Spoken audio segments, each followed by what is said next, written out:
Hello friends, स्वागत है आप सबका पढ़ाकू अड्डा में। मेरा नाम वर्षा है। आज हम 17 अप्रैल से लेकर के 18 अप्रैल तक की आज की जीके की क्लासेस अपनी कंप्लीट करेंगे और ये पूरा का पूरा सेशन हिंदी में होगा। हमारे चैनल पर इंग्लिश में भी ये सेशन अपलोडेड है, तो आप चाहें तो इंग्लिश में भी ये वीडियो देख सकते हैं। चलिए बढ़ते हैं अपने क्वेश्चंस की तरफ। पहला क्वेश्चन है हमारा, सरकार ने कोविड-19 महामारी का प्रबंधन करने में मदद करने के लिए देश भर में सभी जिलों को विभाजित करने के लिए कितने रंग कोडिंग यानी कलर कोडिंग का फैसला किया है। तो सरकार ने सभी जिलों को, सभी डिस्ट्रिक्ट्स को 3 कलर कोडिंग में डिवाइड किया है। पहला है रेड जोन, फिर ऑरेंज जोन और फिर ग्रीन जोन। ठीक है, जो रेड जोन में है वो हॉटस्पॉट्स होंगे, जो कि अभी जिनमें सबसे ज्यादा कोविड-19 के केसेस हैं। इसके अलावा नॉन हॉटस्पॉट डिस्ट्रिक्ट भी हैं जहां पर कोविड-19 के केसेस हैं, थोड़े कम हैं।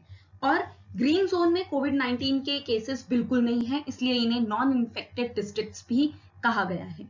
ठीक है, हॉटस्पॉट में अब तक टोटल 170 डिस्ट्रिक्ट सरकार ने डाली हैं, नॉन हॉटस्पॉट डिस्ट्रिक्ट्स में 207 डाली हैं और ग्रीन जोन में 359 डिस्ट्रिक्ट्स ऐसी हैं हमारे देश में जहां पर कोविड-19 का एक भी केस नहीं है। तो ये अच्छी खबर है।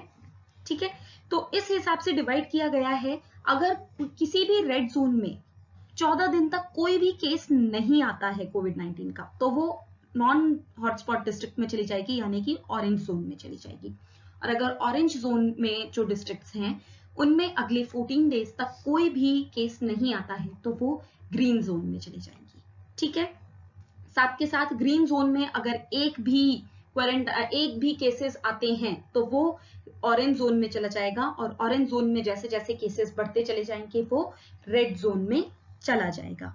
इससे इस चीज को जो बनाया गया है वो इस चीज के लिए बनाया गया है, जो प्रधानमंत्री जी ने बोला था कि 20 अप्रैल के बाद से हम लोग पार्शियली ओपन करेंगे अपने देश को, तो वो इसीलिए ये डिस्ट्रिक्ट्स को डिवाइड किया गया है। यानी कि धीरे धीरे ग्रीन जोन को ओपन करना शुरू किया जाएगा, ऑरेंज जोन पे कोशिश की जाएगी कि वो जल्दी से जल्दी ग्रीन जोन पर बने और रेड जोन को अभी बिल्कुल नहीं खोला जाएगा। रेड जोन में हमारे दिल्ली और मुंबई दोनों बड़े शहर आते हैं, दोनों बड़े शहर शामिल हैं। कोई भी डिस्ट्रिक्ट जहां पर 6 से ज्यादा केसेस होंगे वो रेड जोन में चला जाएगा। 6 से कम केसेस होंगे वो नॉन हॉटस्पॉट जोन में रहेगा और जिसमें एक भी नहीं होंगे वो ग्रीन में रहेगा। और अगर कोई भी हॉटस्पॉट में जो डिस्ट्रिक्ट्स हैं उनमें से कोई भी एरिया जहां पर 15 से ऊपर केसेस रहेंगे वो रेड जोन के भी आउटब्रेक, यानी कि हॉटस्पॉट में भी आउटब्रेक एक कैटेगरी बनाई है उसमें चला जाएगा और इस पर खास ध्यान दिया जाएगा, पूरी तरीके से सील करके। चलिए बढ़ते हैं आगे अपने अगले क्वेश्चन की तरफ।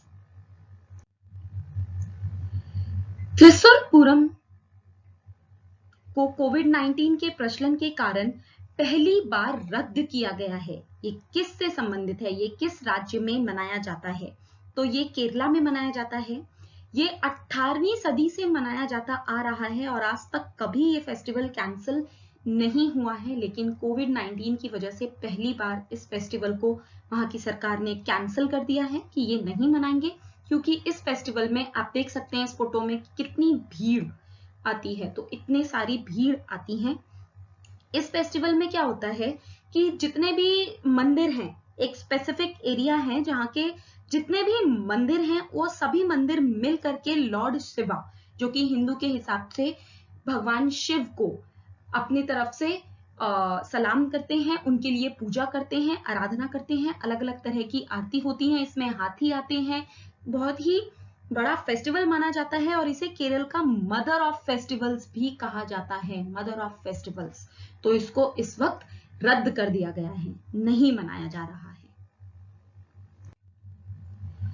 किस टॉर्पेडो को अमेरिका ने भारत को बेचा है? तो अभी एक टॉर्पेडो अमेरिका ने भारत को बेचने के लिए अनुमति दे दी है और बेच दिया है। इसकी प्रोसेसिंग शुरू हो गई है और ये है MK54, जिसे मार्क 54 भी कहा जाता है। ठीक है, ऐसे 16 MK54 अमेरिका ने भारत को बेचने का फैसला कर लिया है। इसकी सबसे खास बात जो होती है, ये बहुत ही लाइट वेटेड होते हैं, इनका वजन बहुत ही कम होता है और साथ के साथ ये बहुत ही हाईली एक्सप्लोसिव होते हैं, यानी कि कम वेट के साथ साथ ये बहुत ज्यादा एक्सप्लोसिव भी होते हैं। अभी तक यूएस जो है इसे अपने शिप्स पर यूज किया करता था, एयरक्राफ्ट्स में यूज किया करता था, हेलीकॉप्टर्स में भी यूज किया करता था, और ये उनका सबमरीन का मेन वेपन था, सबमरीन का मेन वेपन। तो ऐसे 16 MK54 अभी अमेरिका भारत को बेच रहा है। चलिए बढ़ते हैं आगे।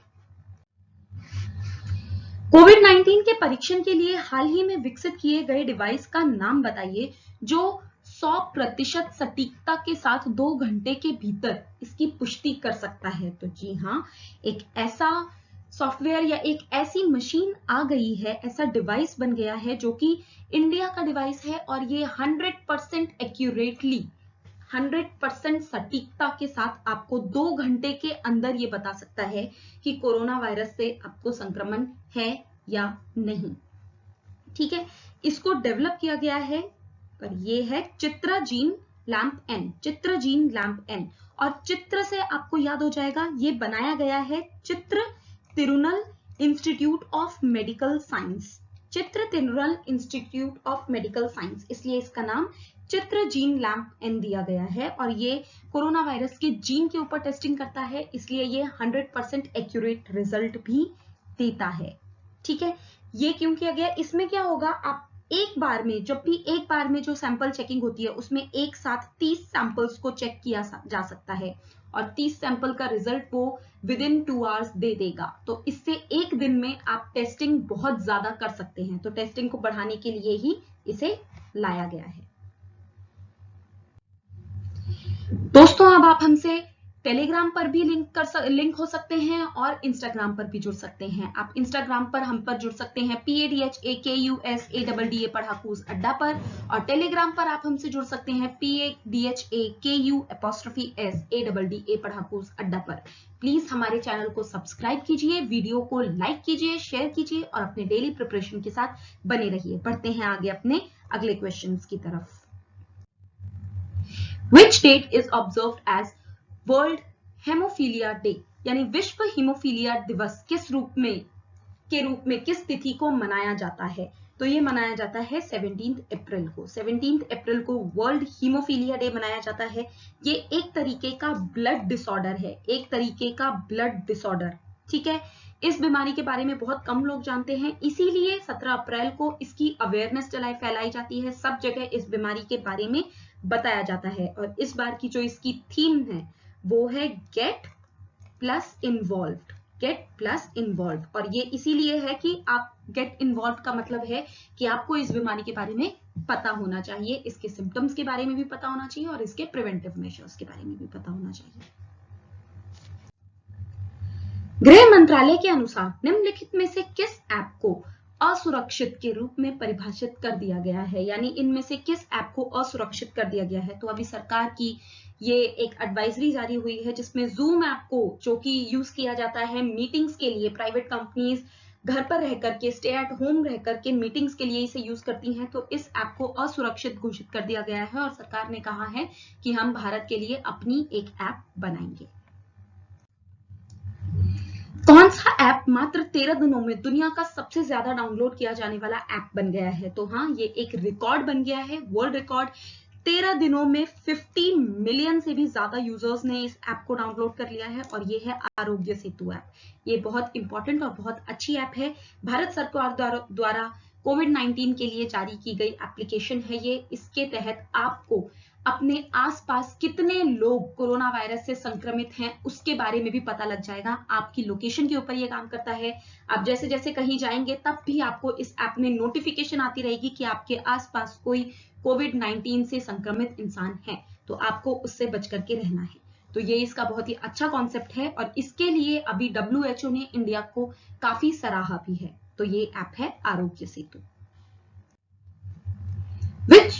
कौन सा पार्क जानवरों के लिए पहला क्वारंटाइन सेंटर बन गया है? तो आप जिस तरीके से आप जानते होंगे कि शुरुआत में न्यूज आ रही थी कि जानवरों में बिल्कुल कोरोना वायरस नहीं फैल रहा है, लेकिन अब कुछ न्यूज आ रही हैं, जैसे यूएसए के एक बाघ को कोरोना वायरस मिला था। इंडिया में भी डाउट है कि इंडिया के भी एक बाघ में कोरोना वायरस है। WHO ने साथ के साथ ये भी बोल दिया है कि बहुत रेयरली कई सारे केसेस में कोई एक आध ऐसा केस भी है जहां पर डॉग्स और कैट्स में भी कोरोना वायरस पाया गया है। तो इसलिए भारत सरकार ने ये निर्णय लिया है कि एनिमल्स के लिए भी क्वारंटाइन सेंटर्स रेडी किए जाएं कि कहीं आगे अगर ऐसे केसेस आए तो उनके लिए भी हमारे पास जगह होनी चाहिए। तो ये क्वारंटाइन सेंटर बने हैं जिम कॉर्बेट नेशनल पार्क में। अभी लगभग 10 क्वारंटाइन सेंटर्स बने हैं जिम कॉर्बेट नेशनल पार्क में, और यहाँ पर जितने भी संक्रमितों को लाया जाएगा उनकी हर एक्टिविटी पर, उनके कफ पर और उनकी हर चीज पर नजर रखी जाएगी।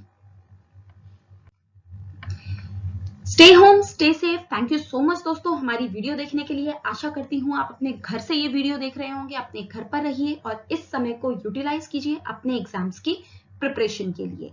All the very best for your preparation. Thank you so much.